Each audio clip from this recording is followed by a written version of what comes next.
Damai sejahtera Allah yang melampaui segala akal, itulah yang memelihara hati dan pikiran saudara dalam Kristus Yesus Tuhan kita. Amin.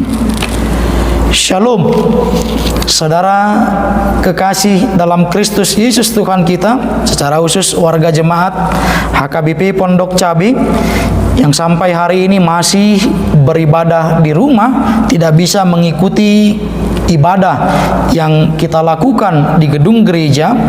Maka firman Tuhan yang akan menyapa kita dan akan diperdengarkan bagi kita pada hari ini, Minggu ke-6 setelah Trinitatis, 19 Juli 2020, tertulis dalam kitab Ulangan pasal 16 ayat 13 hingga ayat 17. Saya akan baca untuk kita.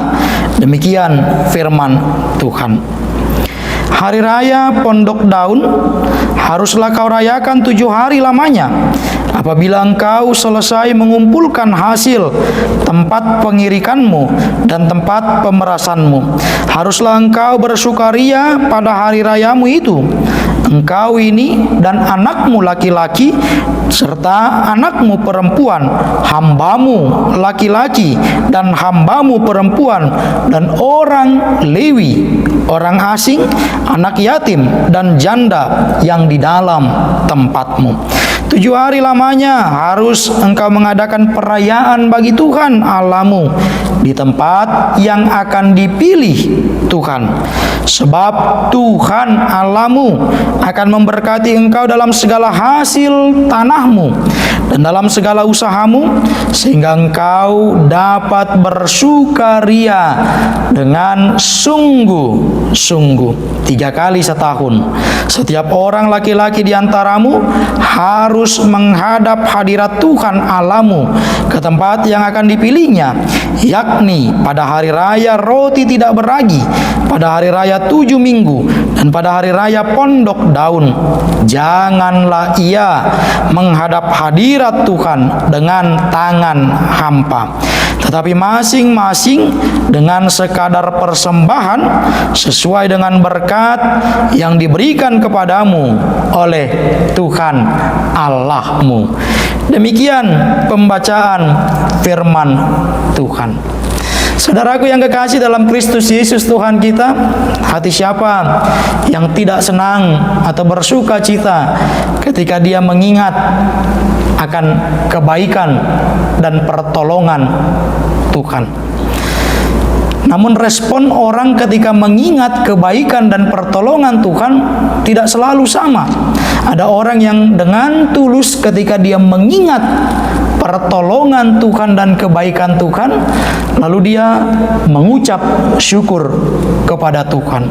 Tapi ada juga orang karena senang menerima berkat dan mengingat pertolongan Tuhan, lalu Tuhan dilupakan, seolah-olah sukacita atau pertolongan itu datangnya karena usaha pribadi atau dengan mengandalkan kekuatan dunia atau kekuatan berpikir dan kemampuan manusiawi.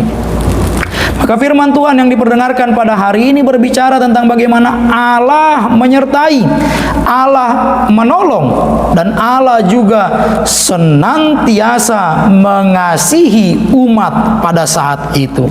Maka dalam rangka mengingat kebaikan, pertolongan, penyertaan Allah itu, umat Israel melaksanakan perayaan-perayaan keagamaan sebagai ungkapan sukacita, dan perayaan ini harus dilakukan dengan sukaria. Demikian kesaksian Alkitab yang diperdengarkan pada saat ini. Lalu dengan suasana hati yang sukacita, dengan bersukaria untuk memuji, memuliakan nama Tuhan dalam perayaan keagamaan yang disebutkan dalam ayat 13 hari raya Pondok Daun ini, mengingatkan bahwa kehidupan ini ternyata hanya karena belas kasihan Tuhan. Kalau bukan karena belas kasih Tuhan bagi seluruh ciptaan, maka kita meyakini hidup kita bukan apa-apa, karena kita pun bukan siapa-siapa hidup di dunia ini kalau bukan karena Tuhan semata. Sehingga seluruh rangkaian kehidupan kita harusnya terarah sebagai bentuk ungkapan syukur kita kepada Tuhan. Maka dalam ungkapan syukur itu, umat Israel menyerahkan, memberikan, mempersembahkan apa yang sudah mereka terima dari Tuhan sesuai dengan berkat-berkat tersebut. Tentu ketika diperhadapkan dengan situasi kita saat ini, ada banyak orang yang menghitung berkat itu hanya dalam bentuk nominal, angka dan materi, secara khusus ketika terdampak pandemi COVID-19, sehingga kesehatan dan kesempatan hidup itu tidak dihitung sebagai bentuk berkat atau bentuk pertolongan dan penyertaan Tuhan dalam kehidupannya. Maka firman Tuhan yang mau menyapa kita ini mengingatkan kita bahwa berkat Tuhan tidak melulu tentang harta dan materi. Lalu apa yang mau kita persembahkan? Nanti kalau kita baca lagi Roma 12 ayat 1, di sana diungkapkan bahwa persembahan yang sejati itu adalah keseluruhan hidup kita, tubuh kita arahkan untuk memuji dan memuliakan nama Tuhan. Artinya dari ujung rambut hingga ujung kaki kita, kalau bukan karena Tuhan, tentu itu tidak akan bisa berfungsi dengan baik. Kalau bukan karena Tuhan, tentu tidak ada kegiatan yang baik yang bisa kita lakukan di tengah-tengah perjalanan kehidupan kita. Maka seruan firman Tuhan ini mengajak kita menyadari keterbatasan kita. Lalu ketika kita menyadari keterbatasan kita, maka dengan sukacita dan kesadaran penuh kita akui bahwa ternyata Tuhan yang Maha Kuasa, Tuhan yang Maha Kaya, Tuhan yang Maha Pengasih. Kalau Allah yang Maha Kaya, Allah yang Maha Pengasih bersedia menolong, menyertai, memberkati kehidupan kita, bukankah sudah selayaknya hidup kita pun kita arahkan untuk kemuliaan bagi nama Tuhan?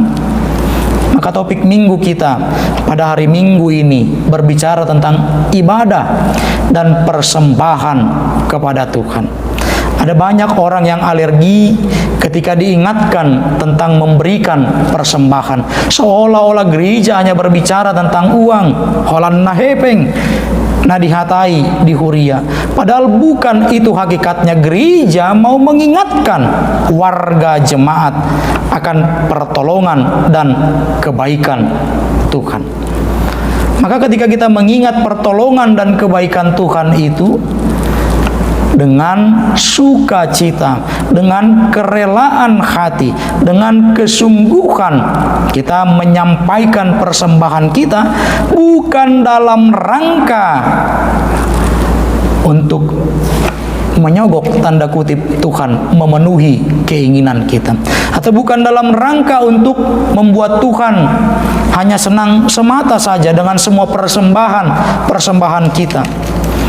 Karena dalam kesaksian Alkitab, baik di perjanjian lama, Tuhan jijik dengan ibadah yang tidak lahir dari motivasi yang benar, atau ibadah yang di dalamnya penuh dengan kelaliman atau ketidakadilan.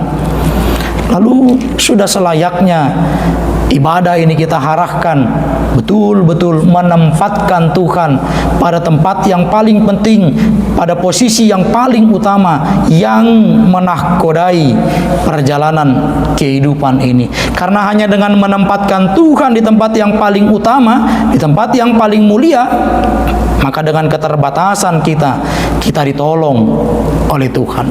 Dan kita lihat teks epistel kita pada hari Minggu ini dari Markus 12 ketika berbicara tentang kehidupan seorang janda, sehingga kita disadarkan bahwa ternyata memberikan persembahan kepada Tuhan bukan dari kelebihan harta materi atau berkat yang kita terima dari Tuhan, sehingga bukan bilangan atau nominal yang diharapkan Tuhan, tapi kesungguhan hati kita.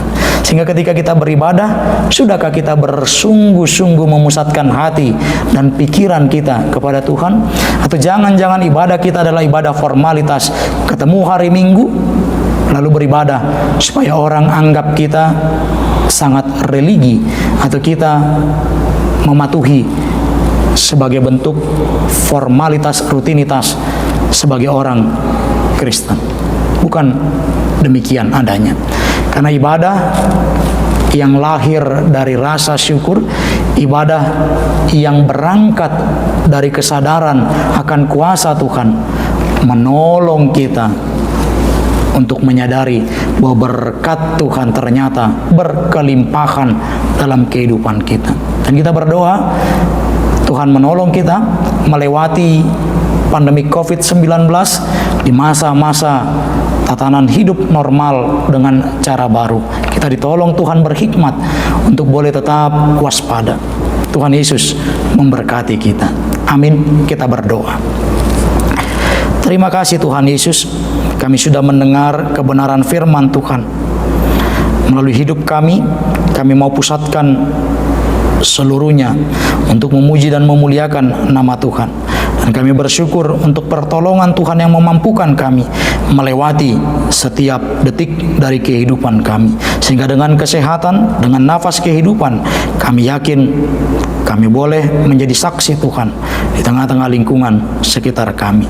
Ajari kami Tuhan untuk boleh tetap tekun, setia dalam setiap pergumulan kami, agar pengharapan kami tidak hilang, agar pengharapan kami tetap hanya kepada Tuhan saja. Ampuni kami Tuhan untuk segala dosa dan pelanggaran kami. Terpuji nama-Mu. Dalam Kristus Yesus kami berdoa dan mengucap syukur. Amin.